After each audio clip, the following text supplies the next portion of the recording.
FIFO के अंदर FIFO और वेटेड एवरेज कब इंपॉर्टेंट होता है? जब opening work in process given, जब आपके पास ब्रॉड ऑन गिवन होगा तब, वरना नहीं। एक बात, FIFO और वेटेड एवरेज में सबसे पहला स्टेप, स्टेटमेंट जब हम बनाते हैं इक्विवेलेंट प्रोडक्ट की, तो FIFO के अंदर हमने ओपनिंग वर्क इन प्रोसेस के अलग करने हैं, जो opening work in process complete हुआ उसको अलग, और जो फॉर द ईयर कंप्लीट हुए, कंप्लीट तो फॉर द ईयर ही होते हैं। ये होता है कि जो ओपनिंग वर्क इन प्रोसेस में वो शुरू पिछले साल होते हैं, पिछले साल स्टार्ट होते हैं, कंप्लीट इस साल होते हैं, और जो फॉर द ईयर होते हैं वो शुरू भी इसी साल होते हैं और कंप्लीट भी इसी साल होते हैं। तो for the year, start and complete. But weighted average में ऐसा कुछ नहीं करते, उसको सेपरेट नहीं करते, वो टोटल ले लेते हैं कंबाइन।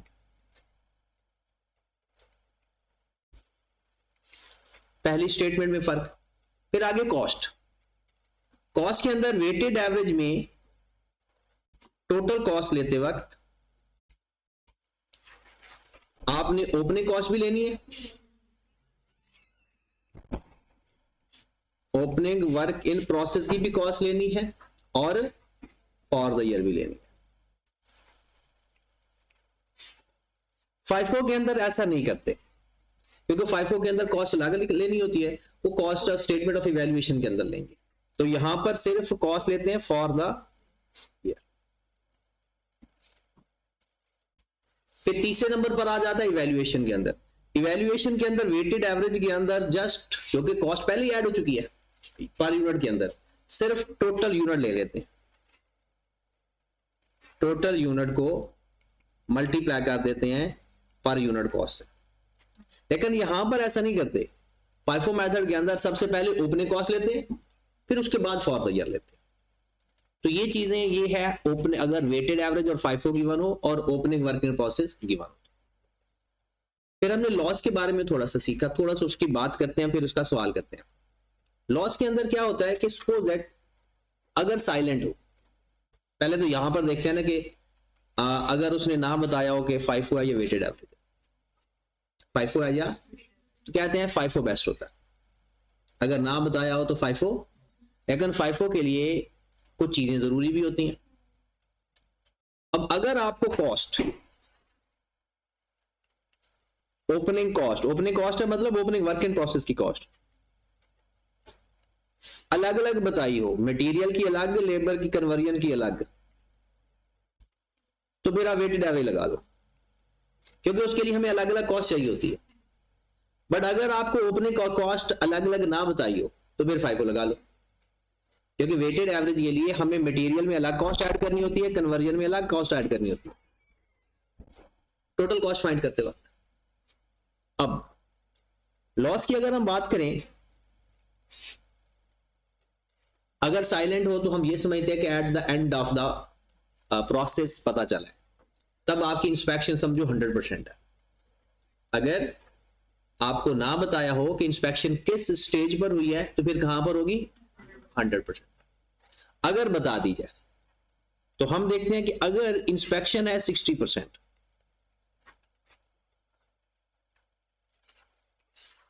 अगर इंस्पेक्शन है 60%, तो आपने क्वेश्चन के अंदर ये देखना होता है कि भाई हमारे जो ओपनिंग वर्क इन प्रोसेस है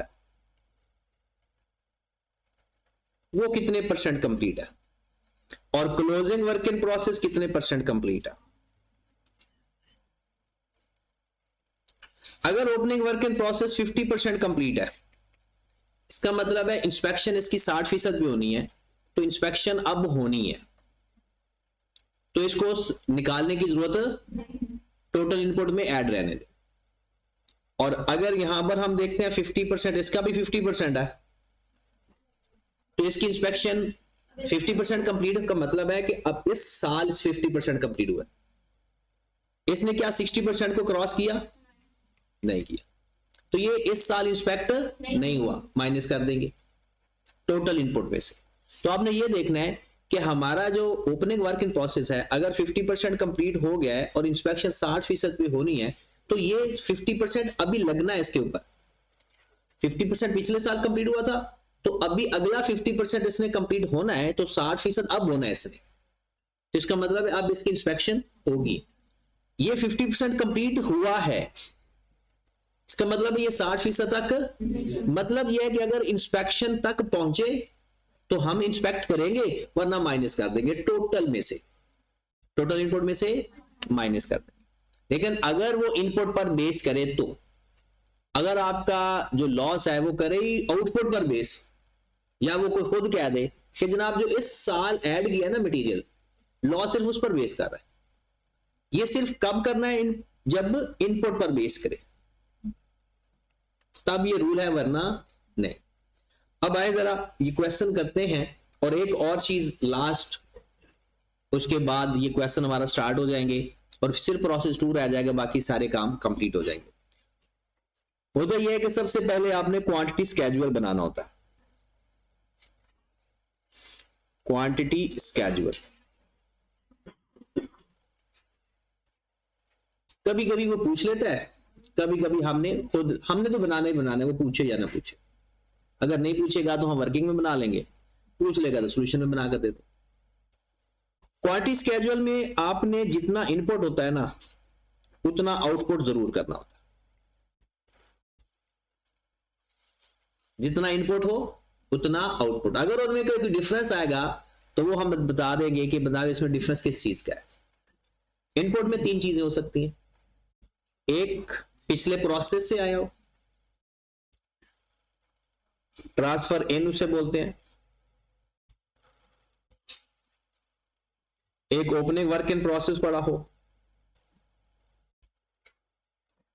और एक material add during the year.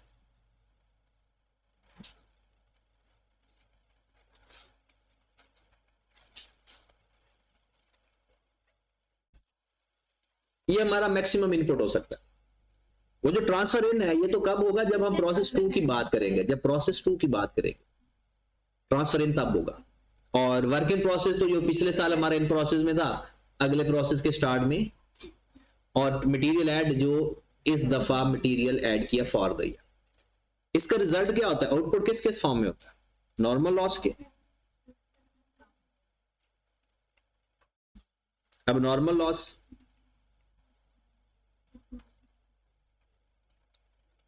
अब नॉर्मल गेन भी हो सकता है, वो भी नेगेटिव में लिख देंगे। उसके बाद आउटपुट या ट्रांसफर आउट और क्लोजिंग वर्क इन प्रोसेस, ये 4 चीजें।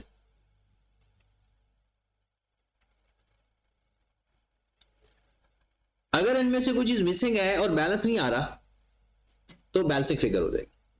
मतलब सपोज आपको 3 चीजें बता देंगे आउटपुट वाली साइड की, और एक चीज नहीं बताई, तो फिर वो चीज क्या होगी, बैलेंसिंग फिगर। अगर नेगेटिव आएगी तो अब नॉर्मल गेन, अगर पॉजिटिव आएगी तो अब नॉर्मल। तो ये हम सबसे पहले क्वांटिटी स्केड्यूल बनाया करेंगे, और उसके बाद अगला अपना क्वेश्चन स्टार्ट किया, ठीक होगी बात। अब आपसे ज्यादा क्वेश्चन करते हैं। ये क्वांटिटी स्केड्यूल तो आपको याद करना पड़ेगा। एक आसान सा सवाल करते हैं, कल मैंने आपको दिया था, लेकिन इसमें से मैंने लॉस निकाल दिया था, तो अब हम लॉस के साथ करते हैं इसको। लिखा हुआ है जनाब, Mehnat limited manufactures a product which goes through 2 process A and B. Following information pertain to process A for the month of Feb 21. Opening work in process दे दिया कि जनाब केजी गिवन है और अमाउंट भी गिवन है।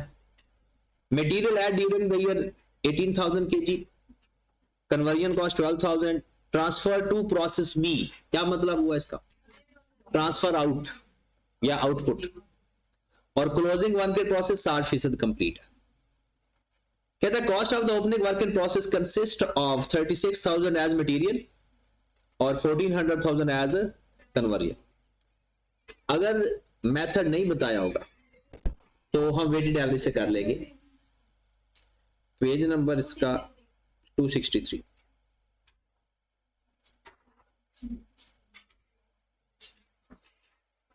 कहता है material are added at the start of the process and conversion are incurred evenly through the process. Process loss is inspection at the rate of 75%.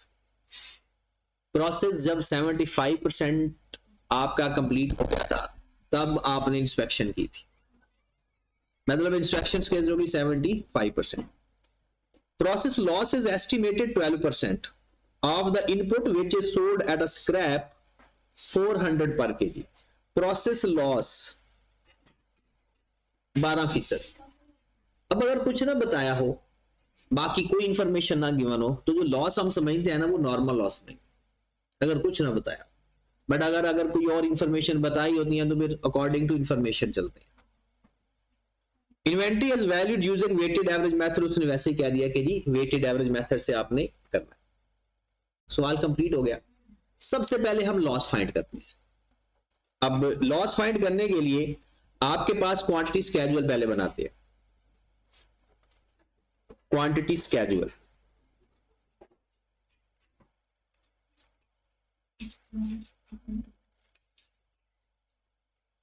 Input. आपके question के अंदर क्या क्या इनपुट है? एक तो है opening work in process,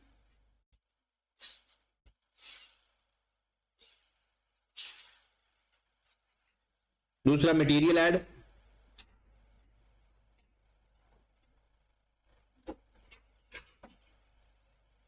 opening work in process और मटेरियल ऐड. हाँ जी, ओपनिंग वर्क इन प्रोसेस कितना है हमारे पास? 2000 kg. क्वांटिटी स्केड्यूल है, ये याद रखना है, इसमें रुपीज नहीं आएंगे कभी. 2000 opening work in process. Material add कितना किया? 18,000 kg. टोटल हमारे पास आ गया 20,000. क्योंकि पहला प्रोसेस है ना, तो पहले प्रोसेस में तो ट्रांसफर इन होता ही नहीं है. अब आउटपुट देखें.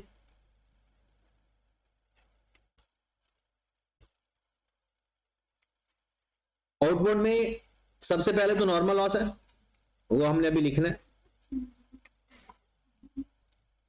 उसके बाद क्लोजिंग वर्क इन प्रोसेस कितना है? 3,000. और ट्रांसफर आउट कितना है? 16. अब हम सबसे पहले देखते हैं कि हमारा लॉस कितना है. नॉर्मल लॉस फाइंड करेंगे.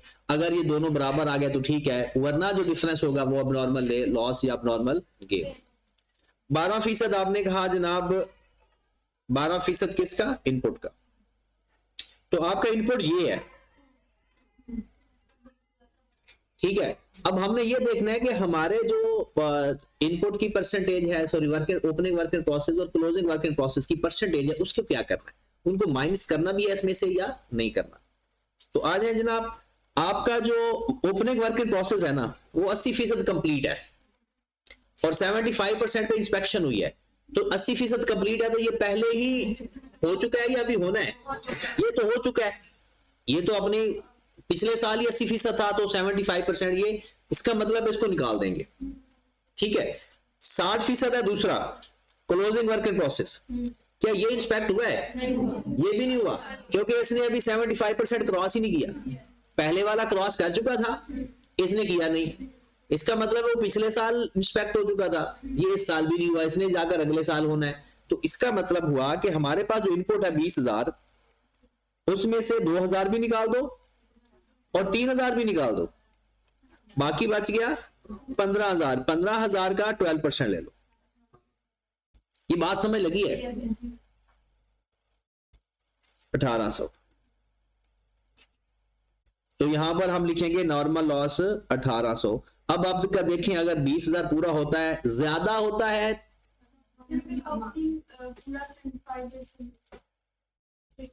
अगर वो एग्जैक्ट आप कहते हो जी 75% ही हो, तो हम ये समझेंगे कि जो पिछला भी हो चुका है और ये अभी होना है. मतलब हम समझेंगे कि वो क्रॉस कर चुका है. 20,000, इधर तो 20,000 लिखना है. ठीक है. अब बताएं, अब नॉर्मल ज्यादा आ रही है, कितना? 1200. 800 अब नॉर्मल गेन। अगर ये कम आ रहा होता तो एबनॉर्मल लॉस, अगर ज्यादा आ जाता तो एबनॉर्मल गेन। ये हमारा क्वांटिटी स्केड्यूल बन गया। दूसरे लफ्जों में हमारा एक पार्ट कंप्लीट हो गया। डन। अब अपना सवाल शुरू करते हैं। स्टेटमेंट ऑफ इक्विवेलेंट यूनिट्स करो जरा। स्टेटमेंट ऑफ इक्विवेलेंट यूनिट्स, इसमें कोई बात पूछनी है तो पूछ लें। ओके है। Working number 2, statement of equivalent units.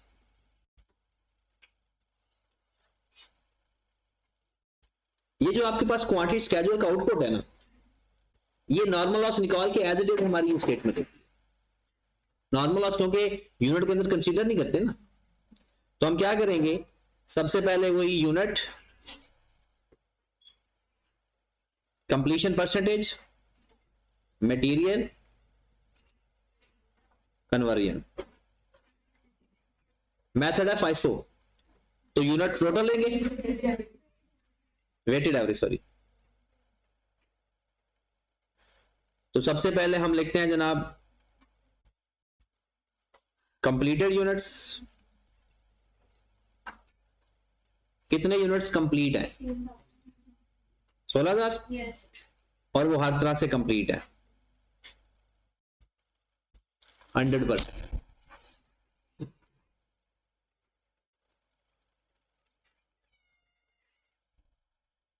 अब नॉर्मल गेन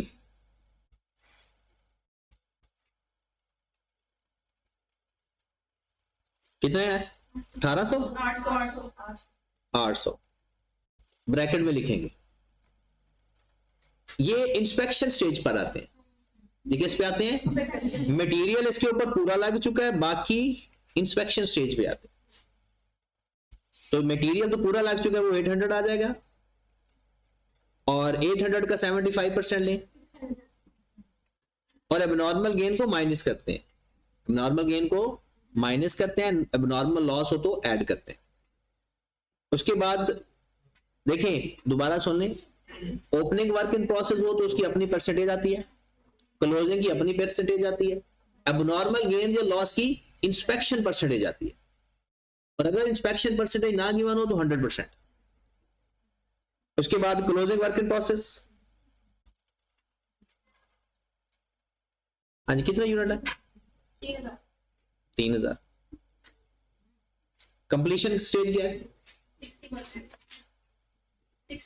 60%। तो ये 160 है जी, और मटेरियल पहले ही ऐड हो चुका है, मटेरियल 100% लग चुका होता। क्या? अच्छा 100%। हाँ जी, तो यहां पर क्या आ जाएगा? 3000 और इसका 60% कितना आएगा? 1800। चलो जी, अब आप पूछें, इसमें जो बात आपको नहीं समझ लगी। वेटेड एवरेज में यूनिट्स कंबाइन लेते हैं, उसको सेपरेट नहीं करते। एबनॉर्मल गेन हो या एबनॉर्मल लॉस हो, इंस्पेक्शन स्टेज लेते हैं, अगर इंस्पेक्शन स्टेज ना गिवन हो तो 100%, दोनों ही फिर 100% लेते। मटेरियल नॉर्मली 100% ही होता है, और क्लोजिंग स्टॉक की अपनी कंप्लीशन परसेंटेज। ये आपके इक्विवेलेंट यूनिट्स आ गया। 16,000 माइनस 800 प्लस 3000,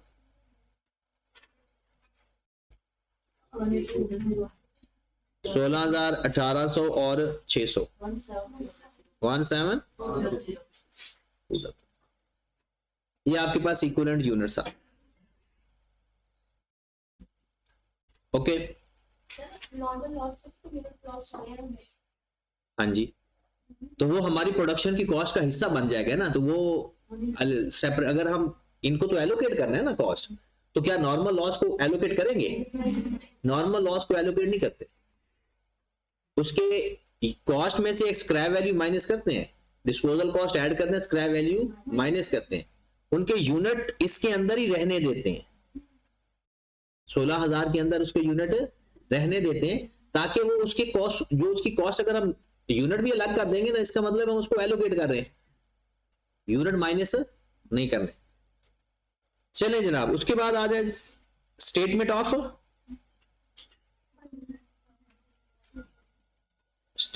ऑफ पर इक्विवेलेंट यूनिट्स। वेटेड एवरेज है तो क्या तरीका होगा, ओपनिंग कॉस्ट भी लेंगे और फॉर द ईयर भी लेंगे। ओपनिंग कॉस्ट मटेरियल की कितनी लग चुकी है, 3600, और इसकी 3600,000 और 1400 फॉर द ईयर।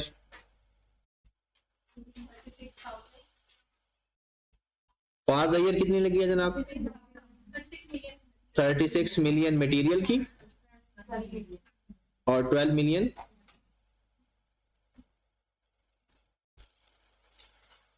36 मिलियन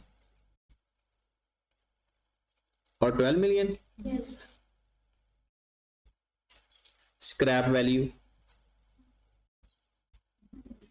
हाँ जी, स्क्रैप वैल्यू कॉस्ट में प्लस करते हैं, माइनस करते हैं, क्योंकि अगर, और ये सिर्फ नॉर्मल लॉस की स्क्रैप वैल्यू होती है। नॉर्मल लॉस की स्क्रैप वैल्यू आए, एबनॉर्मल गेन या एबनॉर्मल लॉस की स्क्रैप वैल्यू को कुछ भी नहीं करते। ठीक है, तो आए जरा स्क्रैप वैल्यू को क्या करना है, कितनी स्क्रैप वैल्यू है, 400 पर केजी। तो नॉर्मल लॉस कितना था, 1800 मल्टीप्लाइड बाय 400, कितना 720,000। वो मटेरियल में से माइनस कर देंगे, हमारे पास कॉस्ट आ गई, टोटल कॉस्ट। हाँ जी, 3600 में 3,888 134 पर यूनिट कॉस्ट। हाँ जी, 18,200 पे इसको डिवाइड कर दे, 17,200 को उस पे डिवाइड कर दे।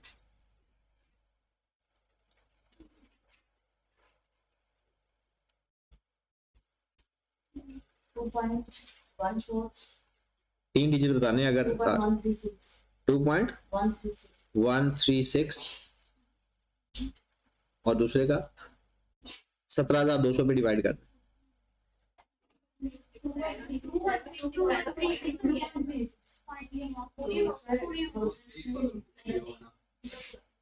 अच्छा 2.21,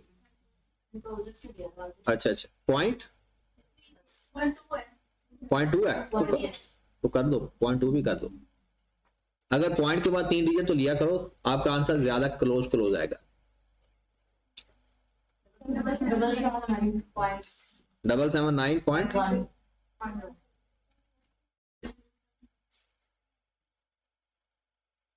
जी। तो पहले तो इसको ओके करते हैं, वापस चलते हैं, फिर आगे, क्योंकि अगली कहानी ये नोट कर लिया, कोई कर रहा है।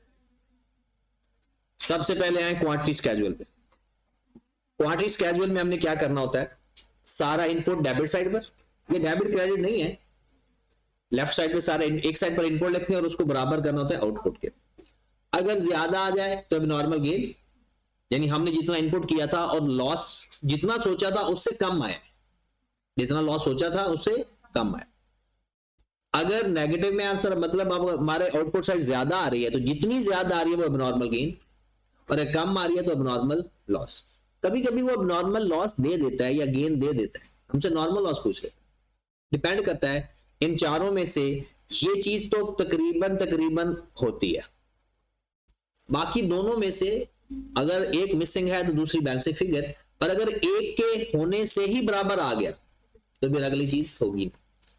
फिर अगला स्टेप हमारा होता है जनाब क्वांटिटी स्केड्यूल का। इसके अंदर हमने नॉर्मल लॉस नहीं लेना होता, बाकी आउटपुट की सारी चीजें लेते हैं। नॉर्मल लॉस नहीं लेना, बाकी सारे यूनिट लेने हैं। क्योंकि नॉर्मल लॉस क्यों नहीं लेते, क्योंकि अगर हमने नॉर्मल लॉस को, क्योंकि कॉस्ट एलोकेट करनी नहीं होती, उसकी कॉस्ट गुड यूनिट के ऊपर एलोकेट हो जाती है। फिर उसके बाद हमने बनानी होती है स्टेटमेंट, और स्टेटमेंट के लिए हमारे पास अगर वेटेड एवरेज हो तो पहले कॉस्ट ओपनिंग लेते हैं, फिर फॉर द ईयर लेते हैं। इस चीज के बारे में सुन लें और लिख लें, बल्कि सुन के लिख लेना। आपके पास जो नॉर्मल लॉस की स्क्रैप वैल्यू है वो इसमें से माइनस हो जाएगी, और अगर डिस्पोजल कॉस्ट है तो यहां ऐड होगी। एबनॉर्मल गेन या एबनॉर्मल लॉस की स्क्रैप वैल्यू की जर्नल एंट्री पास होती है, वो एसपीएल में चला जाता है, वो वर्क इन प्रोसेस का हिस्सा नहीं बनता। मतलब अगर एबनॉर्मल गेन को बेचना है, एबनॉर्मल लॉस को बेचना है, वो किधर चले जाते हैं, एसओपीएल के अंदर। मैं उसकी एंट्री भी पास करवाऊंगा अभी आपको। फिर उसके बाद स्टेटमेंट ऑफ इवैल्यूएशन में आ जाते हैं।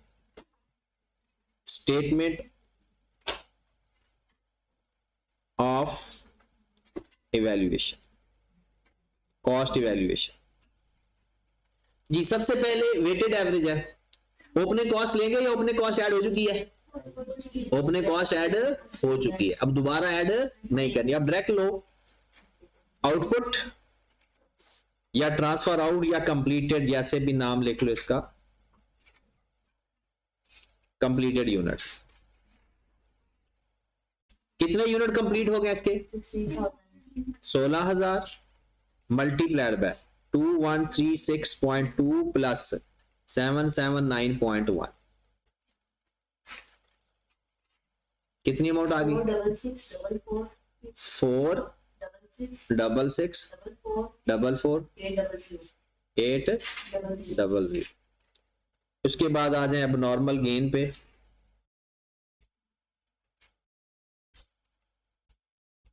अब नॉर्मल गेन के कितने यूनिट है, मटेरियल के कुछ और है और कन्वर्जन के कुछ और है। मटेरियल के कितने 800 मल्टीप्लाइड बाय मटेरियल की कॉस्ट 2136 पॉइंट, उसके 600 मल्टीप्लाइड बाय 779.1, कितनी कॉस्ट आ गई 1708960 467,460 टोटल कर लें 2176420 क्लोजिंग वर्क इन प्रोसेस।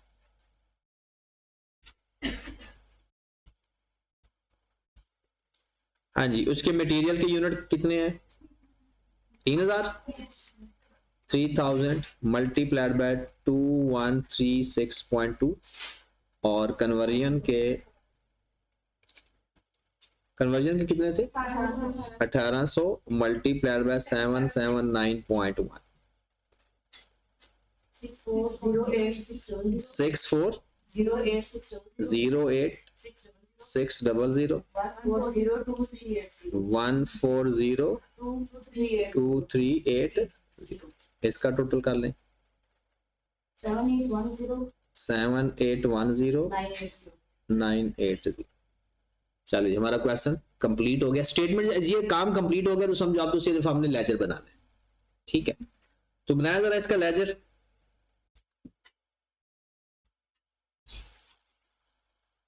इसका लेजर बना लेते हैं।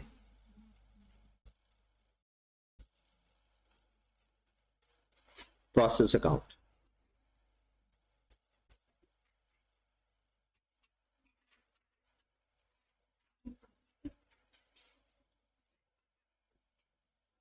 केजी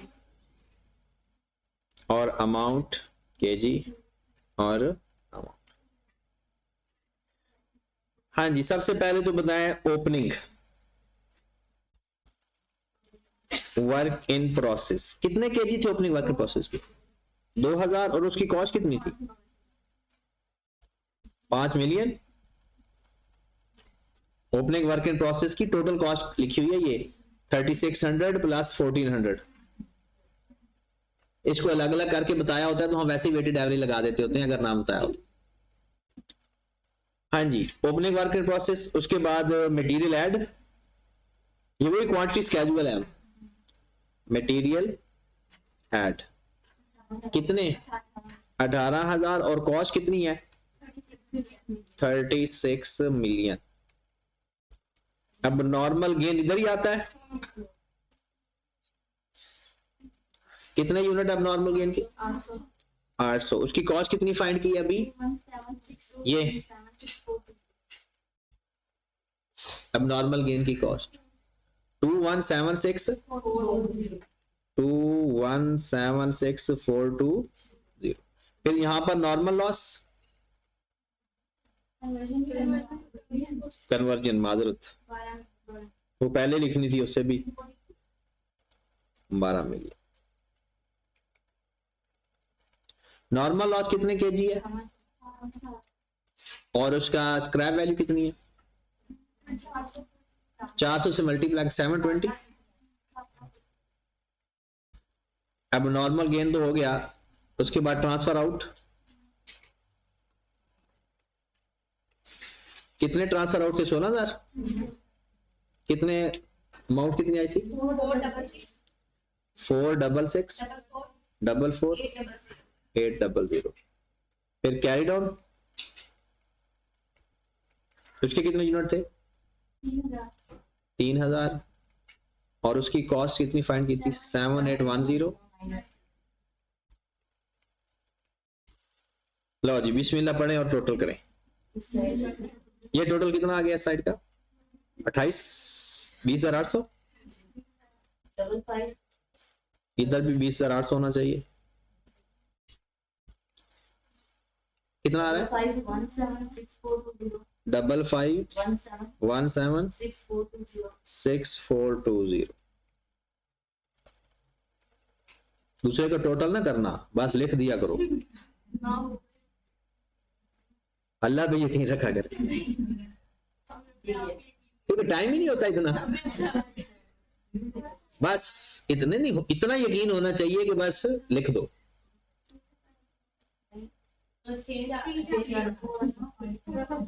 वो तो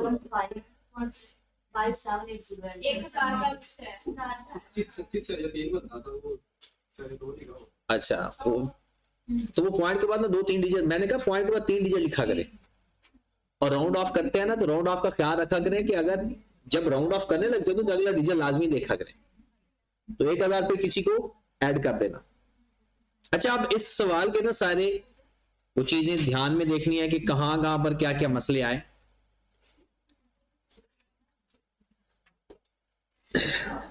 ये आपका पास पेपर का क्वेश्चन था।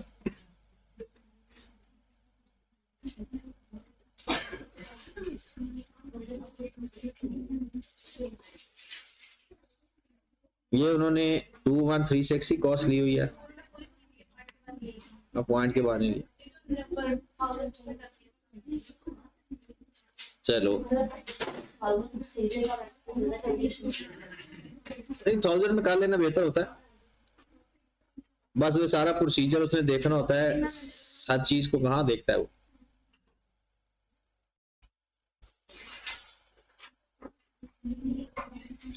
चलें जी नेक्स्ट क्वेश्चन पे आए।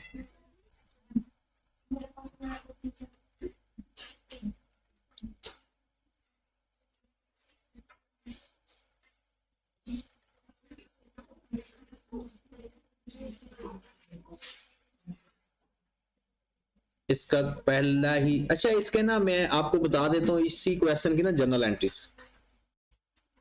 पेपर में अगर प्रोसेस अकाउंट की जनरल एंट्रीज आ जाए ना तो आपने किस तरह से देखनी है। सबसे पहले अगर पेपर में जनरल एंट्रीज आई भी सही ना तो आपके पास नॉर्मल लॉस की जनरल एंट्रीज आएंगी, अब नॉर्मल लॉस या गेन की आएंगी, ठीक है, नॉर्मल बाकी नहीं आती होती मोस्ट, ठीक है। अगर वो आ गई तो उसको बाद में देखते हैं। सबसे पहले इस क्वेश्चन को देखे बगैर अगर हम प्रोसेस अकाउंट बनाते हैं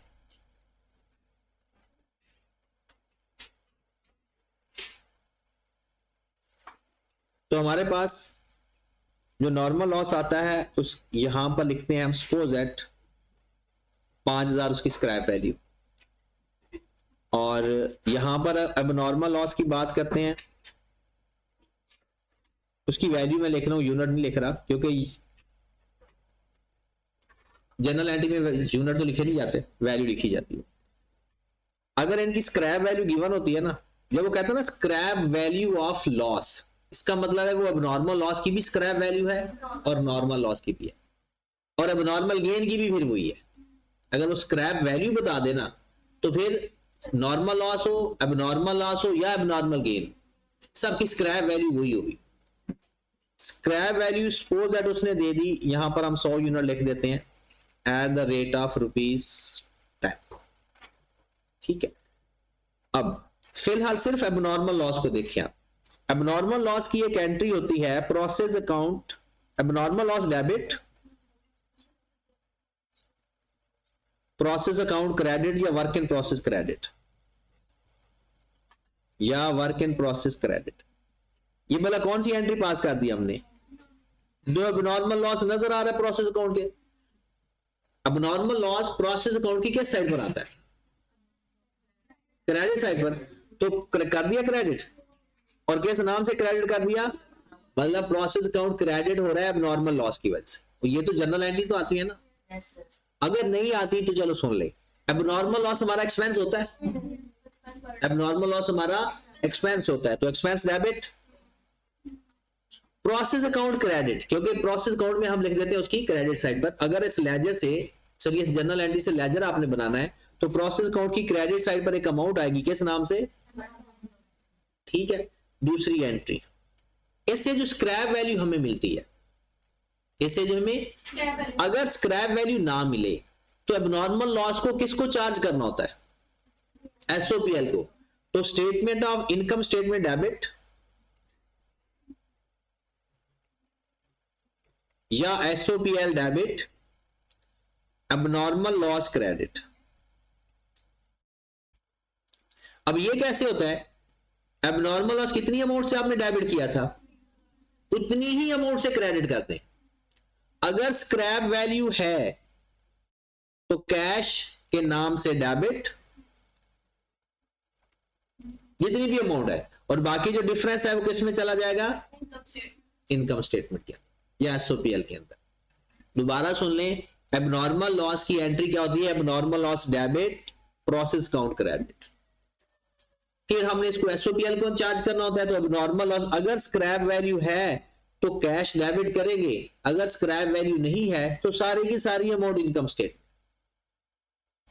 अब आपका इनकम स्टेटमेंट क्रेडिट भी हो सकता है अगर हमारी स्क्रैप वैल्यू ज्यादा आ जाए। तो स्क्रैप वैल्यू ज्यादा आ जाए तो हमारी इनकम स्टेटमेंट क्रेडिट हो जाएगी, अगर स्क्रैप वैल्यू कम है तो इनकम स्टेटमेंट डेबिट हो जाएगी। ये सिंपल एबनॉर्मल लॉस की जनरल एंट्री है। अगर हम एबनॉर्मल गेन की बात करें, एबनॉर्मल गेन के बारे में सुन लें, उसकी एंट्री होती है पहली process account debit, abnormal gain credit.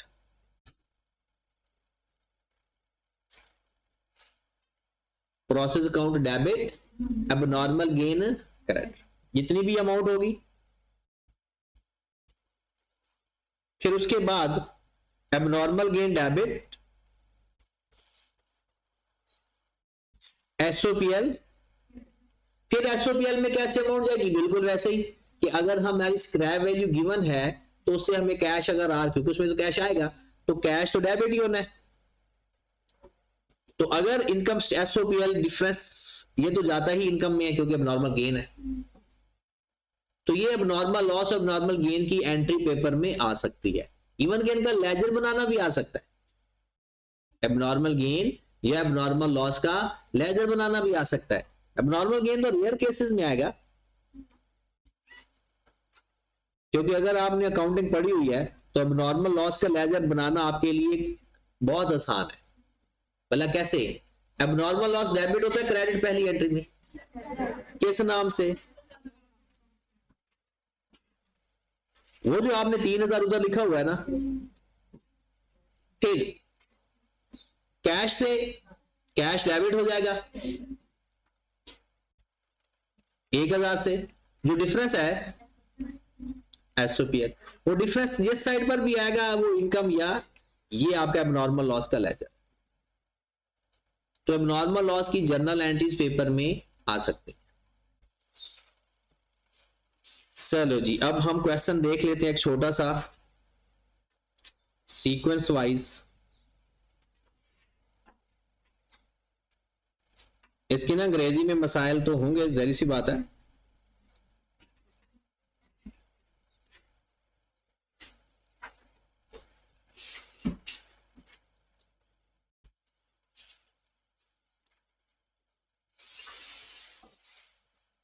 पहला ही क्वेश्चन देते हैं कंप्रीहेंसिव एग्जांपल का।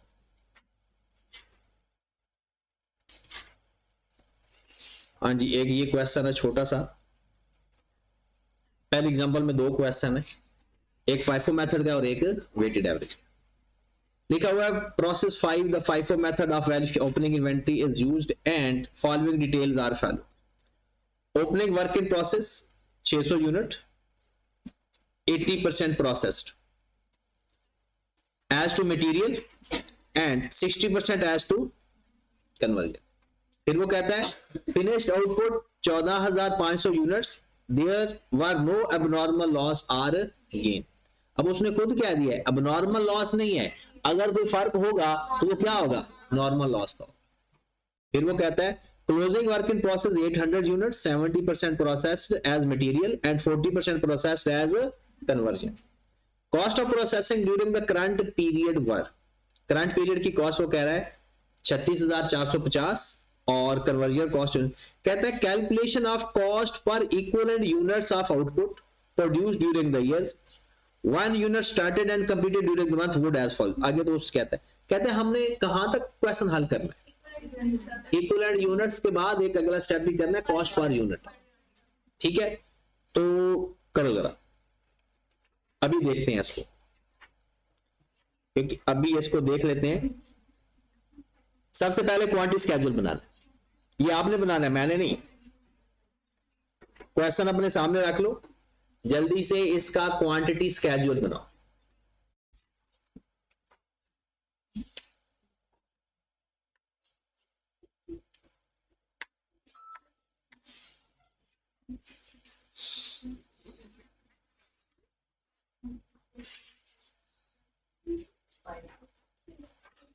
फाइफो है, फाइफो मेथड से क्वालिटी स्केड्यूल बनाए।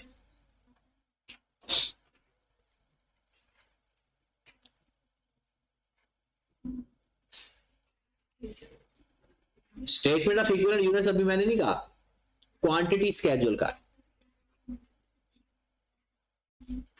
क्वेश्चन है सबके पास या स्क्रीन से देख रहे हो?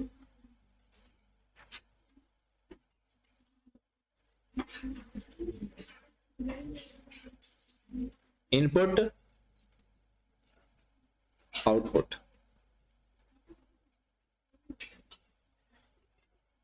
Opening work in process 600 unit,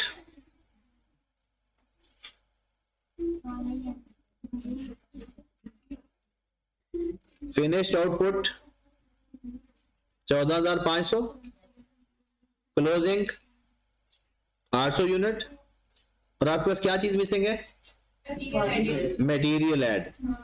तो यहां पर ओपनिंग वर्क इन ड्रॉडाउन हमारे पास आ गया 600, मटेरियल ऐड का नहीं पता, और क्लोजिंग वर्क इन प्रोसेस कितना है,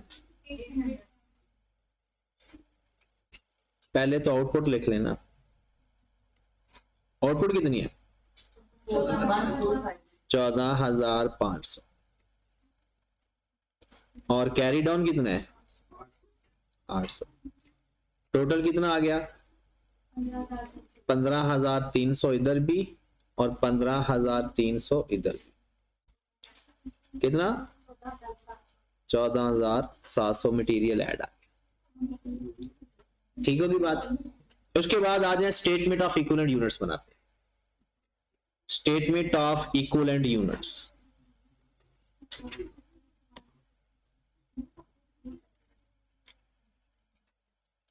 working number 2,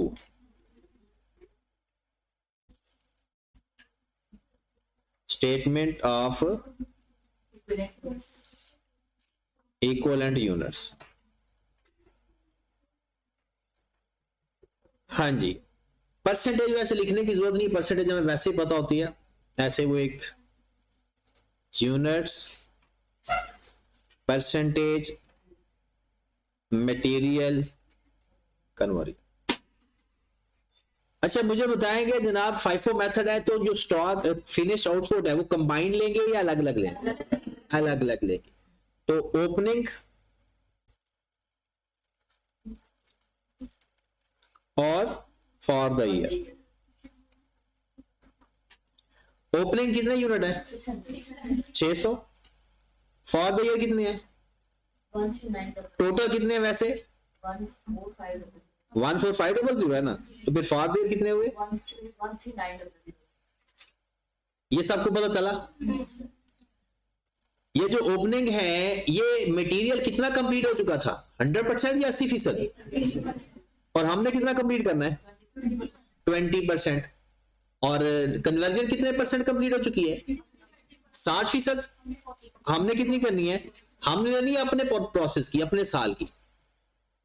for the year हमेशा क्या होता है? 100%। फॉर द ईयर क्या होता है हमेशा? 100%।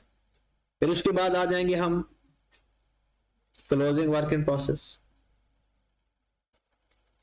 क्लोजिंग वर्क इन प्रोसेस कितने यूनिट है? 800। वो कैसे कैसे हैं? 70-40।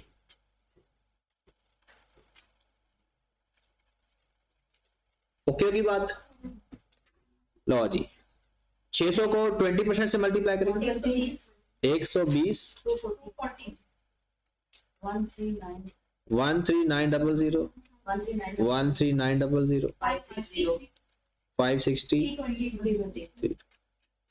पहले तो इसको समझें, जिसको भी ना पता चले वो पूछे ताकि आइंदा गलती ना हो। हाँ जमीरुल हसन,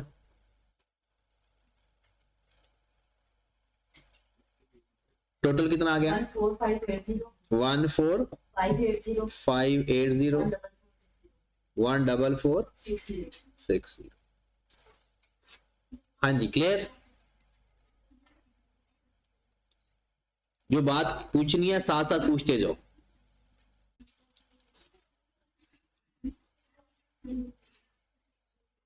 डन है? चलो फिर आगे चलते हैं, कॉस्ट पे चलते हैं। FIFO मेथड है तो कॉस्ट कौन सी लेनी है? फॉर द ईयर या ओपनिंग की? सिर्फ फॉर द ईयर लेंगे। Statement of equivalent units.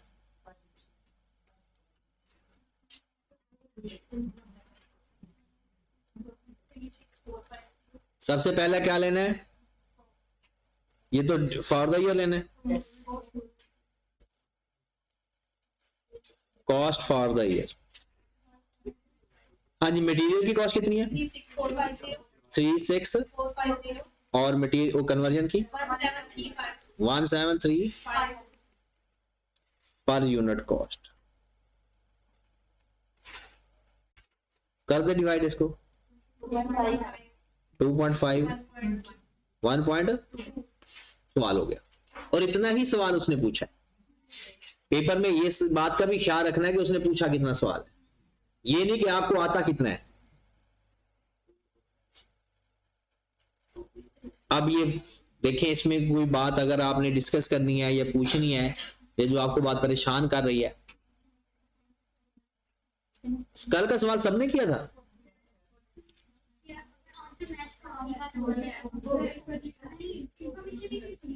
Information पूरी थी?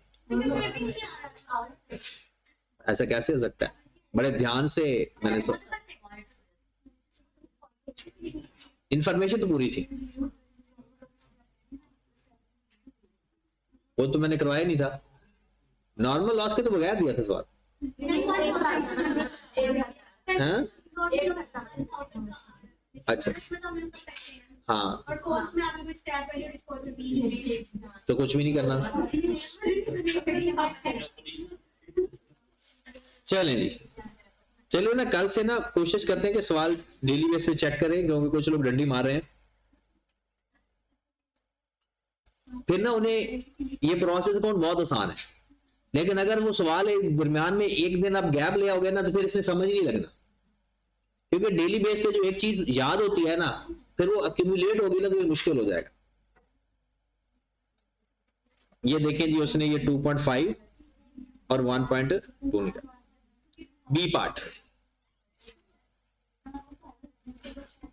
इसमें फाइंड करना कैलकुलेट कॉस्ट पर यूनिट। ये जरा आप मुझे करके दिखाएं 5 बल्कि 2-3 मिनट के अंदर, ये बी पार्ट से क्वेश्चन मैं थोड़ा बड़ा कर देता हूं।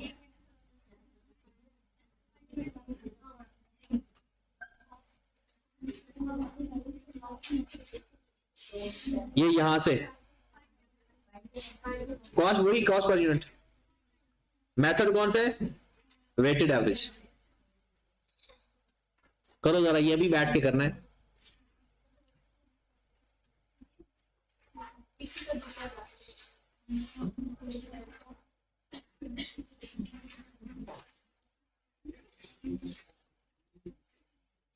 सिर्फ स्टेटमेंट ऑफ इक्विवेलेंट यूनिट्स बना के दे दें और कॉस्ट पर यूनिट।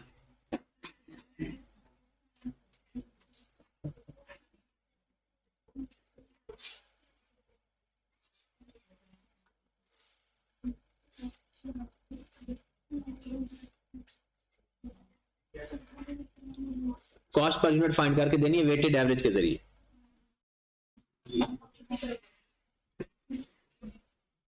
ये क्वेश्चन तो आपके पास है ना?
स्टेप याद रखने हैं, उसी हिसाब से करते जाना है क्वेश्चन।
हो गया?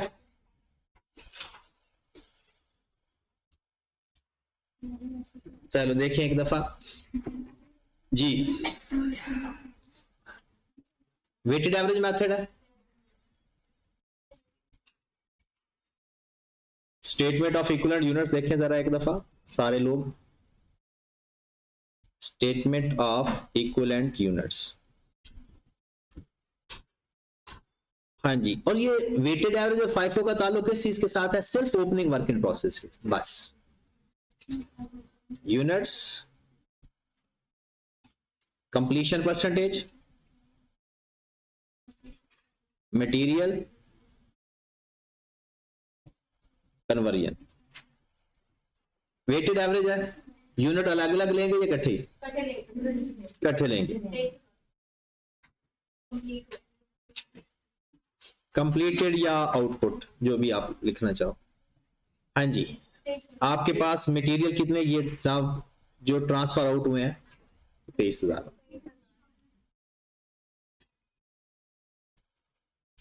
और ये आपने 100% लेने होते हैं। 23,000, इनको अलग अलग नहीं करना, ठीक है।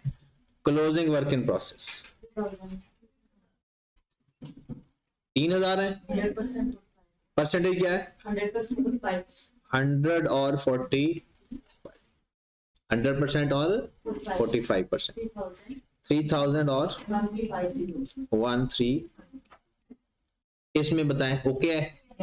FIFO हो तो अलग अलग लेने हैं, वेटेड एवरेज हो तो कंबाइन लेने। ये हमारे पास हो गया 26,000, 2435। तो उसके बाद कॉस्टिंग करने के लिए स्टेटमेंट ऑफ इक्विवेलेंट यूनिट्स पर इक्विवेलेंट यूनिट्स। हाँ जी, क्या करना है? ओपनिंग कॉस्ट लेनी है पहले।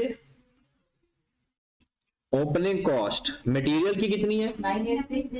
9860 40 4700 ओपनिंग ड्यूरिंग द ईयर 1350 540 8290। ये बात क्लियर है? FIFO हो तो सिर्फ वो फॉर द ईयर लेते हैं, और अगर वेटेड एवरेज हो तो दोनों लेते हैं। प्लस कर दें 140 400 8766 पर यूनिट कॉस्ट आ गई। पर यूनिट कॉस्ट कितनी? 5.4 3.6। आगे फर्दर उसने अभी नहीं पूछा। हाँ जी, ये कितने लोग हैं जिनको अभी स्टिल प्रोसेस अकाउंट में एंट्री मारनी है, मतलब जिनको अभी नहीं समझ लग रही? साथ साथ बताते जाएं, ताकि इस टॉपिक को ना हमने साथ ही तैयार करके खत्म करना है। यानी प्रोसेस अकाउंट जो हमारा रहता है ना, प्रोसेस और वेरिएंस, इसको हमने साथ तैयार करना है पेपर की तैयारी के लिए, एग्जाम की तैयारी के लिए। ये नहीं कि आपने ये सोचना है कि अच्छा जब एक दफा सिलेबस खत्म हो जाएगा इसको फिर तैयार करेंगे। ये अभी तैयार करना है, साथ ही तैयार कर लो। पास पेपर भी मैं सारी इसके आपको करवा दूंगा, बल्कि पास पेपर तो हम सारे ही कर रहे हैं ऑलमोस्ट। अच्छा, इसके जो क्वेश्चन आपने अब करने हैं ना, घर से कल करके आने हैं। ये जो बेसिक एग्जांपल आई कैप की बुक की एग्जांपल नंबर 21 से 24 तक,